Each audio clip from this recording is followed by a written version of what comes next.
Hello Reformers and welcome back to Perisno. Now you have joined me on a very special day, and that day is to kill just a spearhead of General Attila. Yeah, it's actually not a very special day, but the point is, in the previous episode what we did was we finally brought out our hired units and we are starting to level them up, and that's exactly why I kind of thought it might be a bit of a special day, because hopefully we're going to be testing our hired veteran warriors against the likes of these Zan-mounted berserkers.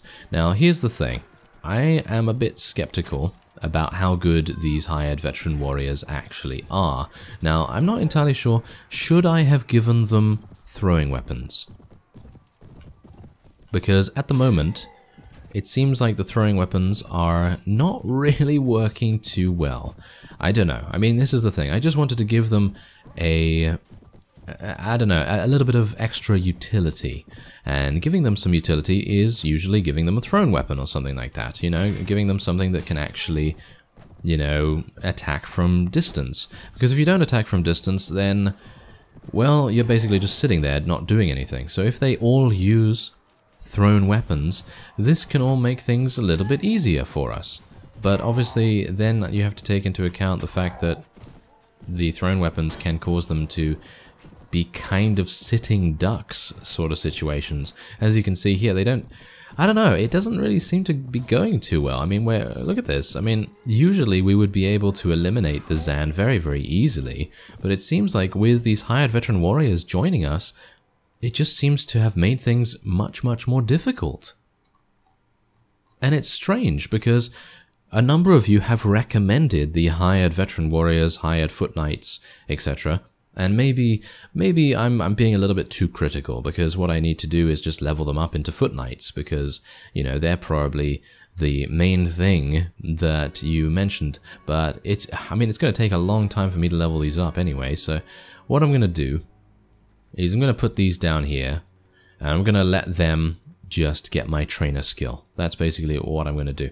And otherwise, I'm going to go to Dilak Castle, and I'm going to retrieve a bunch of extra Elan Tauren units, and then we're going to go back to Enduin and finish that up as well that we were starting in the previous episode, and hopefully we'll be able to destroy the spearhead of General Attila as well. But it seems to me that you just need a massive archer army when it comes to dealing with the Zan. Either massive amounts of archers or massive amounts of really powerful, shall we say, cavalry perhaps. But even then, you need to be a little bit careful. Okay, so what am I doing here? What should I get? I should probably get some Templars of Faith, why not? And that's it. That's literally all I can take. Well, that's fantastic. Alright, so I'll see you back there.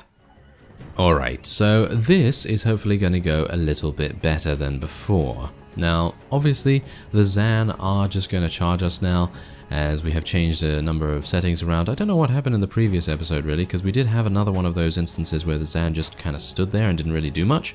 So hopefully that has not reverted back to the way it was. I have not changed any of the settings that I previously modified, so should be exactly the same. Anyway, I'm going to try and survive here, not getting killed by any of these people, thank you very much. And it seems like this is going a lot better. Why is it going a lot better? I'm not entirely sure. Is it because we killed all of their cavalry initially? Maybe that's it? But I mean, we do have a number of thrown weapons as well for our foot knights. I'm not using as many veteran warriors on the front line at the moment, so maybe that is the reason as well?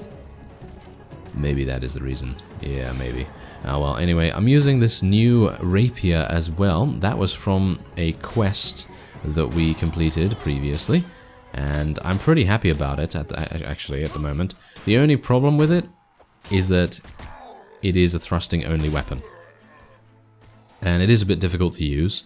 You know, I'm not particularly good at using thrusting weapons at the best of times, but I kind of wanted to learn a little bit more about how the thrusting works and everything. I mean, yeah, you know, I'm pretty decent with a spear, you know, and with a polearm and things like that, but I'm not very used to using a thrusting attack on a sword. I mean, that was the whole reason why I swapped out my other elven sword, because it was literally with a thrusting attack. You know, it had a thrusting option, shall we say. You know, it had the option to use a thrusting attack. So you can kind of tell that I'm not particularly, you know, not particularly a big fan of the thrusting mechanics.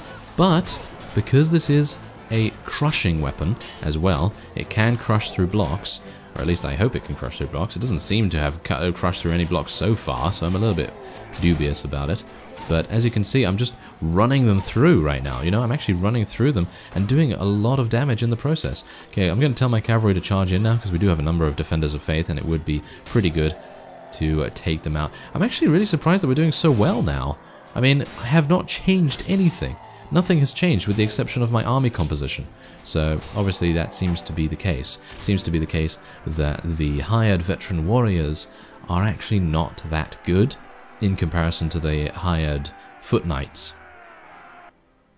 So that seems to be the secret to winning in battles at the moment. So that's a bit of a shame, actually, because I would have liked to have used those guys as much as possible, but oh well, never mind. Oh, I should have actually looked at the loot there. Oh well, never mind as well. Okay, so yeah, as you can see, I have these hired veteran warriors down at the bottom of my army, and the hired foot knights are going to be at the top with the rangers and all that sort of thing. That seems to be the best composition for us right now.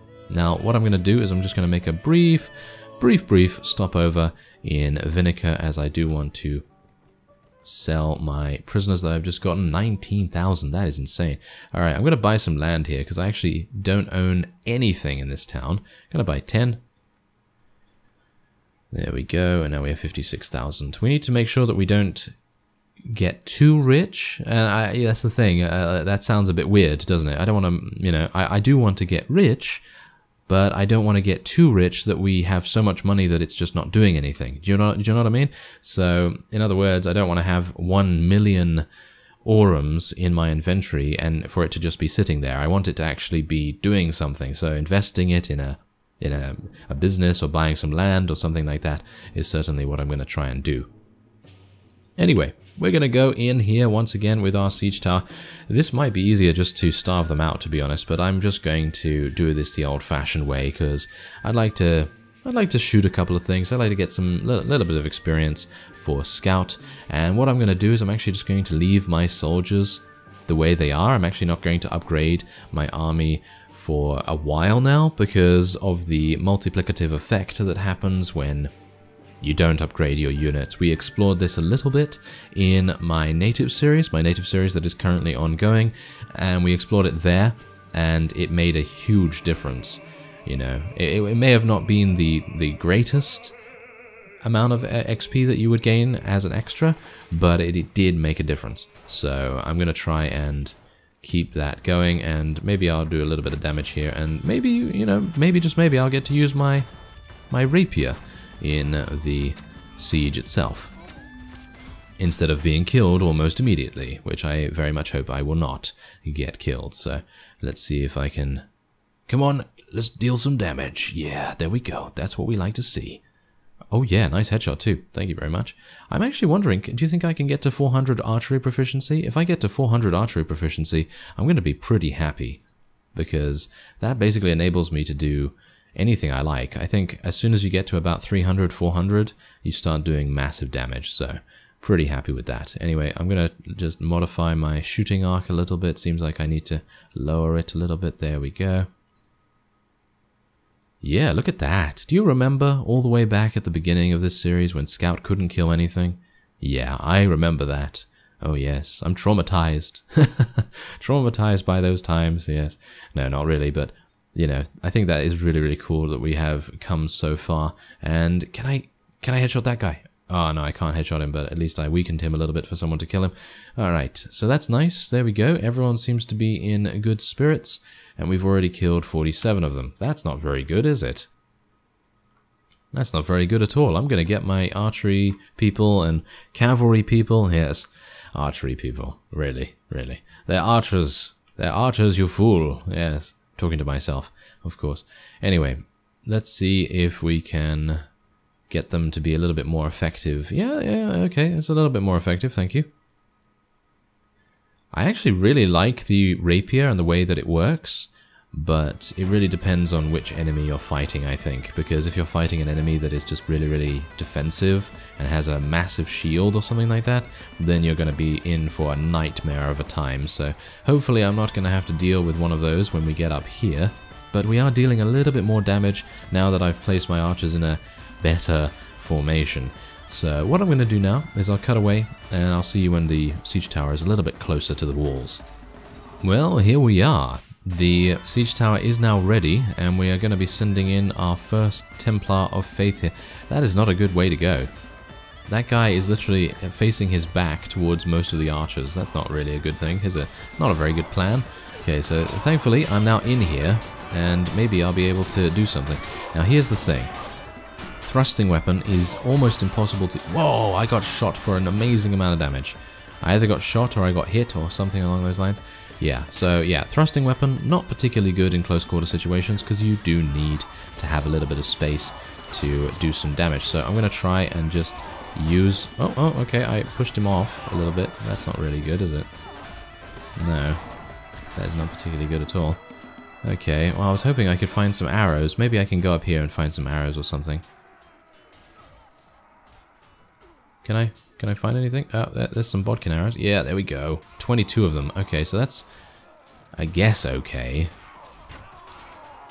But so far, I'm not particularly convinced about the rapier in a siege. At the moment, it is pretty decent on a field battle. As you could see, we actually did use it in the previous field battle against the spearhead, and it actually did a pretty decent amount of damage. So I'm pretty happy with it, as far as that is concerned. But otherwise, not really. As you can see, we didn't really do that much damage. We did about 36 and then 25. Obviously, my speed bonus was not the best, but it could just be that it is not... It doesn't have enough space. I think that's basically all that it is. It doesn't have enough space. So, yeah, that's a bit of a shame, isn't it? Oh well, never mind. I actually really do like the weapon, and I like the fact that it's got a really, really nice speed rating, and... It just does a lot of damage, you know. It's got 50 piercing damage. That's pretty nice, you know. And yeah, it's pretty cool. But unfortunately, it seems like it's going to be something that I'm going to be swapping out relatively soon, even though I enjoy using it, because it's just not as usable for me in a siege. And now that we are in this stage of the game, we're most likely going to be doing mostly sieges. So... you know, having a weapon that is only good in a field battle or only good in having space, that's not really going to work out too well, is it? So, we have, I don't even know how many units we have remaining here, but I guess we're going to see our forces swarming. Look at them. They are swarming down the stairs, and they are almost upon the enemy's spawn area, which is just over here. Hilariously enough, they're all getting stuck. They're all getting stuck in between each other, which is actually pretty good for us. It's actually pretty good for us because we can, you know, deal with them at our own pace, which is pretty decent. But yeah, seems like we're going to have to go through a bunch more. So, it's been a number of minutes since I cut away last, and we have killed so far 440 units. Now, I think there's about 600 and something units in here, so I felt like maybe I should just talk for the rest of the siege about where we're going next and our plans for the future. So what I'm thinking of doing is, in the grand scheme of things, I'm thinking of either staying with the Elan Taurans and not overthrowing the Queen, or overthrowing the Queen and staying with the Elan Taurans. So basically, there's only two options, and both of them result in us staying with our current faction, but it really just depends in which capacity, I suppose you could say. So, which role we are going to play. Are we going to play the dutiful vassal slash son-in-law of the Queen, or are we going to play the betrayer, backstabber, you know, evildoer, and, you know, try to usurp the throne from the Queen herself? Now, I'm not entirely sure how to do that. Now, that's the thing. I'm not entirely sure how to do that, but I guess we're going to have to find that out. I think I actually did know how to do that. I think one of you actually did comment on that a long, long time ago. So I'm going to have to try and either find that comment or something along those lines. But at the moment, I'm actually kind of liking working with the Elan Taurans and working with Queen Arwen, because she did just give us a town. So that's pretty nice of her, in my opinion. I mean, obviously, you know, we have done a lot of work for her in the past. I did take Arndal all by myself. I did take Amana all by myself, and various amounts of other you know, miscellaneous castles and things like that. I have almost single-handedly weakened the Zan pretty nicely. I mean, we've actually taken on, I think, almost every single Zan vassal with the exception of General Tokugawa, I believe, and we have achieved victory with every single one of them. So we've done a lot for the Elan Taurens, and that's probably the main reason why I'm feeling a little bit conflicted about what we should do. But I think in the overall picture, staying with the Elan Taurens is a good idea, because I have never before stayed with a faction and conquered the entirety of a map, and I think that with the Elan Taurens we will have the greatest chance of pulling that off. And I think that would be really, really cool to see that faction own the entirety of the map. I think that would be pretty fun. And on top of that, I don't have to deal with the relations of our vassals. And that's also something that I get really, really irritated about when I'm actually the leader of a faction. I really don't like having to deal with the relations of all the lords when they get upset about me giving a fief to someone else. You know, that's pretty annoying to have to deal with that. But anyway, there's 38 renown. I'm actually pretty happy I stuck around for that. And we can just take a bunch. There we go, thank you. And now we can take, oh my, a step armored warhorse. That's absolutely fantastic. I mean, look at it. It's absolutely crazy. Wow, we need much more riding skill for that. I'd like to be able to use that, actually. That would be pretty cool. Ooh, nice arrows, but unfortunately I'm using Falconian arrows and they're a little bit better than that, so I think I'm fine with how I'm doing. I'm actually not going to be asking this. I'm not going to be asking for this, and I'm just going to ask no rewards, because there are a bunch of Hakon vassals that have just joined the Elan Taurens, and I think it would probably benefit them much more. And yeah, so I'm basically just going to leave the hired foot knights here to level up, or shall we say the hired veteran warriors. I'm just going to leave them to gain as much trainer skill as they can get, and I'm going to level up a couple of my companions here. If you don't want to see this, then you can probably, you know, click away if you would so desire, because this is probably the final action I will take in this episode. So let's have a look. What are we going to do? Should I do more strength? I guess I'll do more strength and do a little bit more in trainer.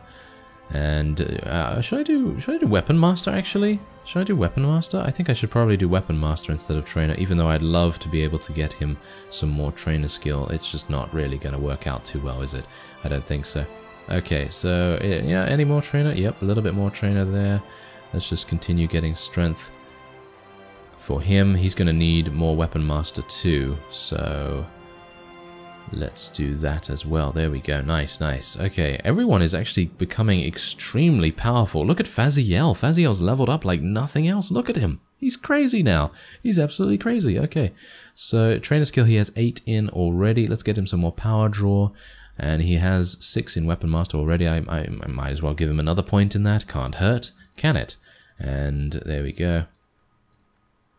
Wow, everyone is absolutely militant. I mean, just look at them. They're actually doing exceptionally well right here. Wow, that's crazy. Okay, so horse archery, riding, and let's get a little bit more in Iron Flesh there for you. You already have 5 in Weapon Master. That's pretty cool. Whoa, this is really, really good. This is really good. Okay, one more point. I guess we'll just put in trainer. There we go. And Kara. What do we want to do with Kara? Oh, she already has 31 in strength. That's crazy. Okay, so we'll go for a little bit more in agility, I guess. And a little bit more in that and this and that and this. And yeah, it's absolutely fantastic. Wow. I'm actually really surprised that they all leveled up in such a dramatic way. Any more trainer skill? No. Any more Weapon Master? I guess we'll go for some more Weapon Master, even though she doesn't really need it, I suppose. And then Tylan. More in agility. More in trainer skill? No, I guess we'll go for some more in intelligence, actually, because we need him to have more trainer. Let's get some more shield, and we'll get some more power strike. And then Shijin. There we go. Alright, so Shijin is what? I don't know. We'll just go for strength or something like that. Shall we go for strength? Actually, no, let's go for intelligence, because he needs to be our engineer. He is technically our engineer and our tactician as well, as far as I'm aware, isn't he? No, Arakanis is our tactician. Oh, well, never mind. I suppose it doesn't really matter. It's kind of like a bit of a backup there. I guess. I mean, it probably would have been good for me to spec him into a bit of trainer, but oh well, never mind. Okay, so we have 1 point here. I'm going to be spending this in riding skill, as I said, because I'd like to use this elven spirit horse. Oh yeah, there we go. I thank you very much for watching, and I will see you next time.